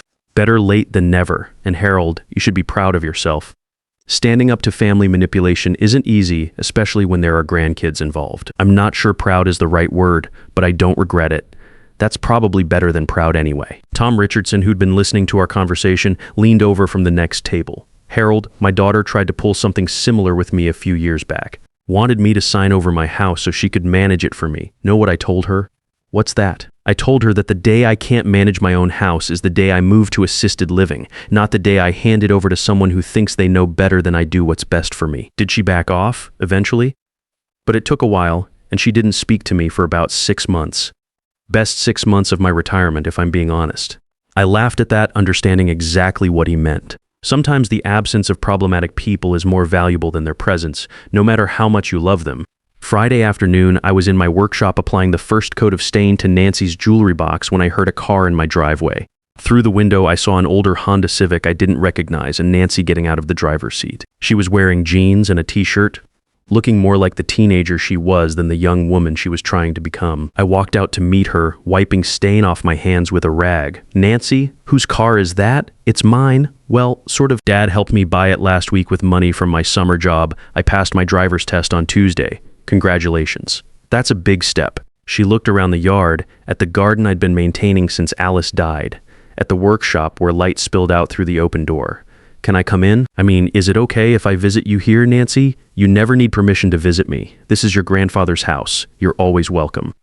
We sat on the front porch in the chairs where Kenny and I had talked earlier in the week. Nancy pulled her knees up to her chest, making herself smaller in the chair, and looked out at the neighborhood where she'd spent part of her childhood. Dad told me about your conversation, about Mom moving out and everything. How are you handling that? I don't know, better than I thought I would, I guess. It's been kind of peaceful at home without all the fighting and tension. But I miss Mom, even though she was being crazy about you. Nancy was 16, old enough to understand complicated family dynamics, but young enough to still want simple answers to complex problems. I remembered being her age, wanting adults to act like the rational, fair-minded people they pretended to be. Your mom wasn't being crazy, I said. She was trying to protect her family's financial security. She just went about it in a way that crossed some important lines, like trying to have you declared mentally incompetent. Like that, yes. We sat quietly for a few minutes, watching the neighbors across the street load camping gear into their minivan. Normal family activity, parents and kids working together to prepare for a weekend trip. The kind of uncomplicated family time that didn't require lawyers or financial arrangements or competency evaluations. Grandpa Harold, can I ask you something? And will you give me a straight answer? Always? Do you hate Mom? I thought about the question carefully. Did I hate Patricia? I'd been angry at her, disgusted by her tactics, determined to protect myself from her manipulation. But hate was something different. Something that required more emotional energy than I wanted to invest in someone who'd proven she didn't have my best interests at heart.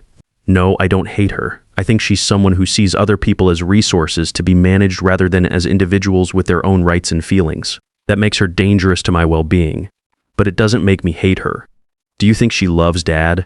I think she loves the life Dad provides for her. Whether she loves him as a person, that's not for me to say.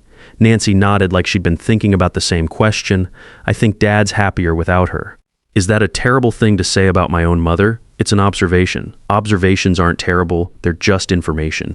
I've been staying with Dad during the week and going to Springfield on weekends to see Mom and EJ. Mom keeps asking if I can convince Dad to apologize and fix things with you, so the family can get back together. What do you tell her? I tell her that maybe the family was broken before any of this happened, and maybe Dad's finally trying to fix the right things. That was a mature insight for a 16-year-old. Nancy was figuring out that families could look functional on the surface while being deeply dysfunctional underneath, that sometimes the people who talked the most about family values were the ones violating them most seriously. What about EJ? How's he handling everything? He's confused. He's 12, you know? He doesn't understand why everyone's fighting about money and legal stuff. He just wants things to go back to normal. What's normal for a 12-year-old? Having his grandfather around sometimes. Having family dinners that don't turn into arguments. Being able to call you when he wants to talk about baseball or show you something he built with his Legos. I felt a familiar ache in my chest, the same feeling I'd had when I realized how much distance had developed between me and the grandchildren. Not because they'd chosen that distance, but because the adults around them had created an environment where simple relationships became complicated. Nancy, EJ can call me anytime he wants, and if your dad's okay with it, maybe he could spend a Saturday here occasionally. Help me with projects, learn to use some tools, just hang out. Dad would love that. He feels terrible about the way things went with you and Mom. He keeps saying he should have stood up to her sooner. Your dad's learning. That's all any of us can do. Nancy uncurled herself from the chair and walked to the edge of the porch, looking out at the street where kids were riding bikes and playing basketball in driveways. Normal teenage life that didn't require family meetings or financial negotiations. Grandpa, can I see what you're working on in your shop, of course? I led her to the workshop and showed her the jewelry box, the smooth maple wood now dark with stain, the dovetail joints that would hold it together for decades. It's beautiful. What's it for? It's for you. Thought you might like something to keep your special things in. Her eyes filled with tears, the kind that come when someone does something unexpectedly kind at exactly the right moment. You made this for me? Even with everything that's been happening. Everything that's been happening has been between the adults, Nancy. It's never been about you or EJ. You're my granddaughter. That doesn't change because your parents and I have problems to work out. She hugged me then, the kind of fierce embrace that reminded me why family relationships are worth fighting for, even when the fight is about creating proper boundaries instead of maintaining destructive ones. When will it be finished? Next weekend, if you want to help with the final sanding and the varnish, I'd love that. After Nancy left, I finished cleaning up the workshop and thought about the conversation. For the first time in weeks, family felt like something positive instead of something problematic. Not the forced obligation it had become with Patricia managing every interaction, but the natural connection it should be between people who genuinely cared about each other. Maybe this was what healthy family relationships looked like. Voluntary, respectful, based on mutual affection, rather than financial dependency or social obligation. Saturday morning at the lake, I found myself in a boat with Frank Murphy and Dave Chen, two of the regulars from the Diner Coffee group. The morning was crisp and clear, the kind of early November weather that made you appreciate living in the Midwest despite the long winters ahead. "Harold, you seem different these past few weeks," Frank said while baiting his hook with a night crawler. "More relaxed, I guess? Less like you're carrying the weight of the world. Things have settled down, some family situation working itself out." I thought about Nancy's visit, about Kenny's new willingness to have adult conversations, about Patricia's absence and the peace that had come with it, some of it. Dave Chen, who'd been mostly quiet since we launched the boat, looked up from his tackle box. "You know what I learned in 40 years of marriage? Sometimes the best thing you can do for people you love is refuse to enable their worst behavior." "How so?" "My son went through a period where he thought his problems were always someone else's responsibility to solve. Lost jobs, couldn't pay rent, always had some emergency that required Dad to bail him out. Took me too long to realize I was teaching him to be helpless by always providing solutions he should have found himself." Frank nodded. "What changed?" "I stopped solving his problems, stopped giving him money, stopped letting him move back home when things went wrong, stopped making excuses for him to other family members. Hardest thing I ever did as a parent. Did it work? Took about 2 years, but yeah, he finally started taking responsibility for his own life. Now he's got a steady job, his own apartment, even some money in savings. We have a much better relationship now that he doesn't see me as a source of emergency funding." I cast my line toward a fallen tree where the fish liked to hide and thought about Dave's story. How many parents went through similar struggles trying to figure out when helping became enabling, when love became manipulation? "The hard part," Dave continued, "is that other people think you're being cruel. His mother thought I was abandoning him when he needed me most. Took her longer to see that what he needed most was to learn how to take care of himself." We fished in comfortable silence for a while, each of us lost in our own thoughts. Around noon, Frank's line started dancing and he pulled in a decent-sized bass, the first real catch of the day. We took pictures, made the usual jokes about the one that didn't get away, and decided to head back to shore for lunch. At the diner afterward, Kenny walked in just as we were ordering. He saw me in the back booth with Frank and Dave, hesitated for a moment, then walked over. "Dad? Sorry to interrupt. I was hoping I could talk to you for a minute." Frank and Dave immediately started gathering their things. "We were just finishing up," Frank said. "Harold, good fishing with you as always." After they left, Kenny slid into the opposite side of the booth. He looked better than he had in weeks, less stressed, more like the confident young man I remembered from before his marriage. "How are things at home?" I asked. Different, quieter. Nancy's been helping with cooking and laundry, which she's actually pretty good at. EJ's been asking about you constantly, wondering when he can see your workshop, whether you'd teach him to use some of your tools. He's welcome anytime you think it's appropriate. What about tomorrow afternoon? I could bring him by around 2 if that works for you. That works fine. We ordered coffee and sat quietly for a few minutes, both of us probably thinking about how different this felt from our previous conversations. No tension, no hidden agendas, no sense that one of us was trying to manipulate the other into something. Dad, I've been thinking about what you said, about the difference between being wanted and being needed. And I think I finally understand what you meant. Patricia needed me to be weak and dependent on her opinions, but she didn't really want me to be strong or independent. And I needed her approval so badly that I was willing to give up parts of myself to get it. That was a mature insight, the kind that usually came from hard experience rather than abstract thinking. How does it feel to realize that? Sad, mostly, like I wasted years of my life trying to be someone I'm not, but also relieved, I guess. Like I don't have to pretend anymore that everything was fine when it obviously wasn't. The waitress refilled our coffee cups and asked if we wanted pie.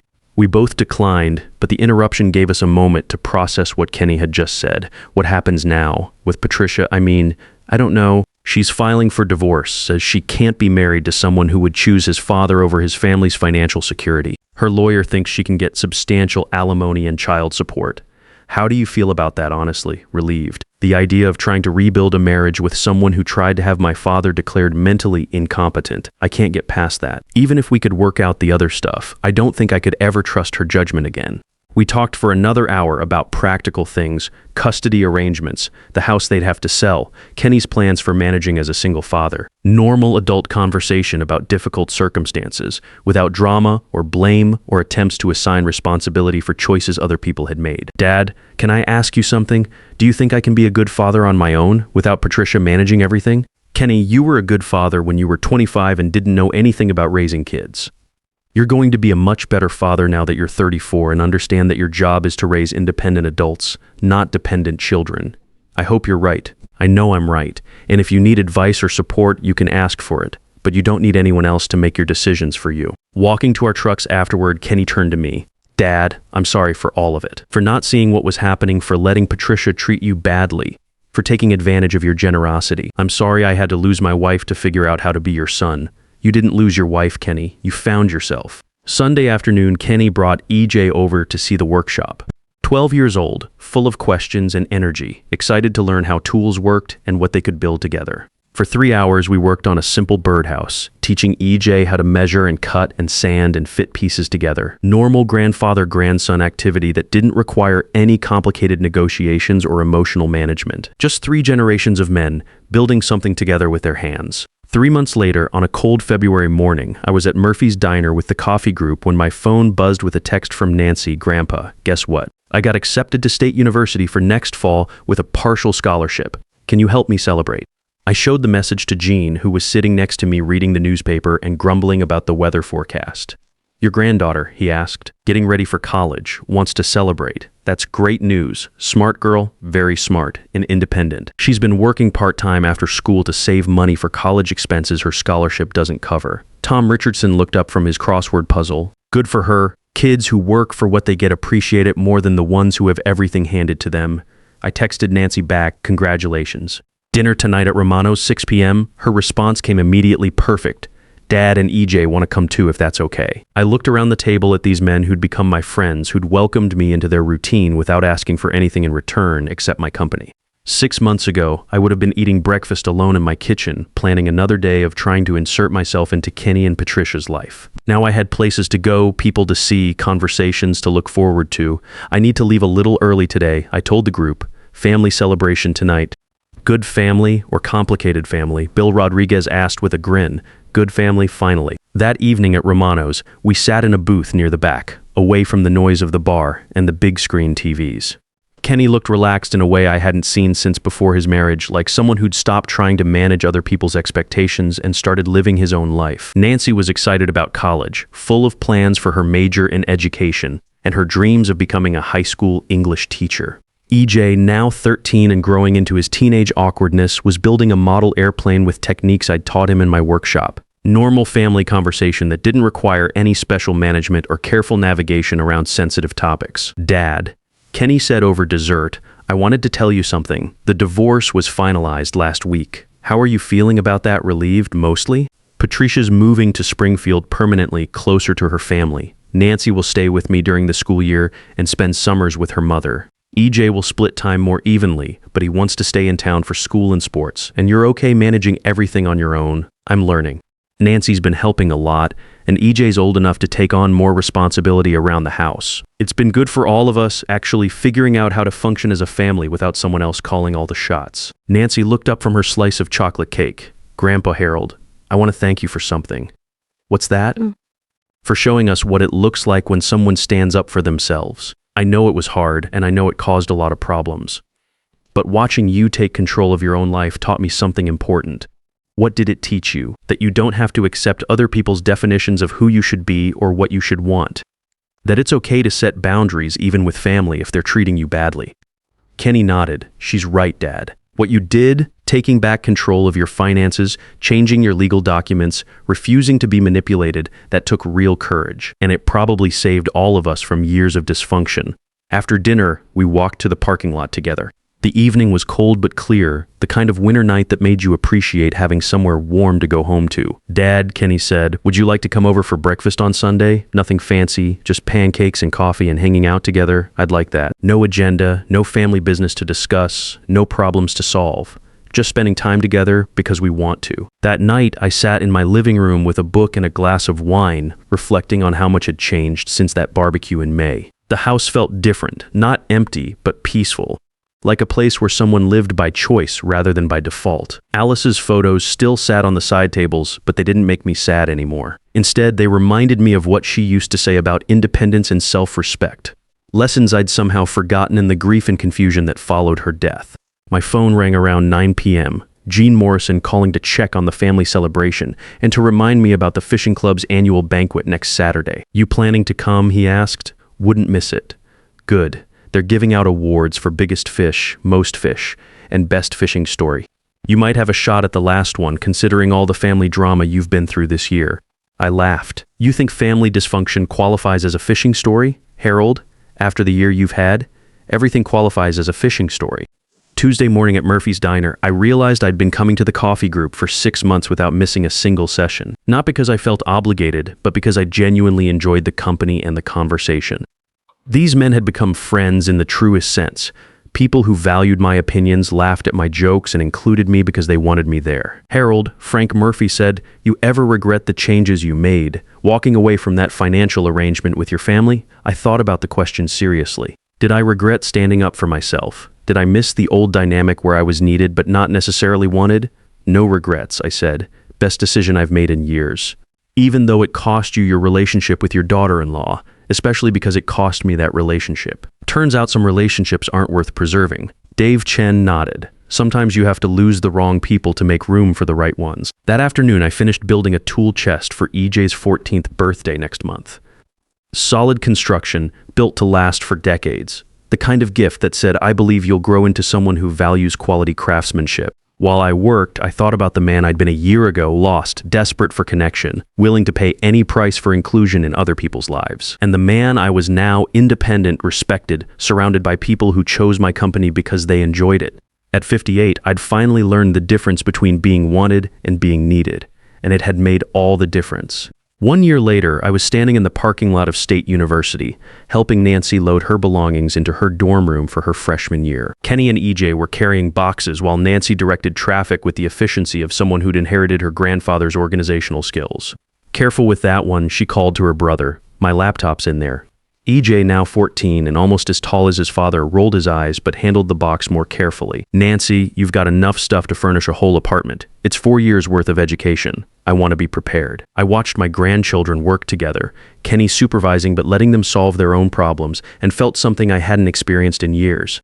Uncomplicated pride in family that was functioning the way family should function. Grandpa Harold, Nancy said, taking a break from organizing her room. I want to show you something. She led me to her desk, where she'd already set up the jewelry box I'd made for her. It held her grandmother's ring, the necklace I'd given her for her 17th birthday, and a few other treasures she'd collected over the years. It's perfect, she said. Every time I look at it, I remember that conversation we had about standing up for yourself and not accepting other people's definitions of who you should be. You remember that? I remember everything from that time. How scared I was when the family was falling apart, how much I learned from watching you handle it. You taught me that love isn't supposed to feel like obligation, and that real family relationships are built on respect, not manipulation. After we got Nancy settled in her dorm, Kenny, EJ, and I drove to a restaurant near campus for dinner. The conversation was easy, comfortable, the kind of meal where nobody was watching the clock or worrying about hidden agendas. "Dad," Kenny said over coffee, "I want to thank you for something." "What's that?" "For forcing me to grow up, for making me figure out how to be an independent adult instead of someone who relied on his father's money and his wife's management to get through life. You would have figured it out eventually, maybe, but probably not until I was 50 and had wasted decades being someone I wasn't. The divorce, as painful as it was, ended up being the best thing that could have happened to me." EJ looked up from his dessert. "Grandpa, can I ask you something?" "Of course. Do you think Mom was a bad person?" It was a complicated question from a 14-year-old who was trying to understand why his parents' marriage had failed and what that meant about the people he loved. "I think your mother is someone who believes that other people exist to solve her problems. That doesn't make her evil, but it makes her difficult to have relationships with. Do you think she loved Dad? I think she loved the life your father provided for her. Whether she loved him as a person, that's not for me to judge." Kenny reached over and squeezed EJ's shoulder. "Your mother loves you and Nancy in her own way. The problems between her and me and between her and Grandpa, don't change that." The drive home was quiet, each of us lost in our own thoughts. Around 8 p.m., Kenny dropped me off at my house, the same house where this whole story had started with a barbecue that revealed how little I understood about my place in my own family. "Dad," Kenny said before I got out of his truck, "would you like to have dinner with us on Sunday? Nothing fancy, just grilling burgers in the backyard." "I'd like that." "Good. Nancy will be calling you from college probably every other day for the first month. Fair warning, I look forward to it." That evening, I sat on my front porch with a beer and reflected on the year that had transformed my life. The coffee group at Murphy's Diner had become a cornerstone of my week, giving me something to look forward to and a group of friends who valued my company.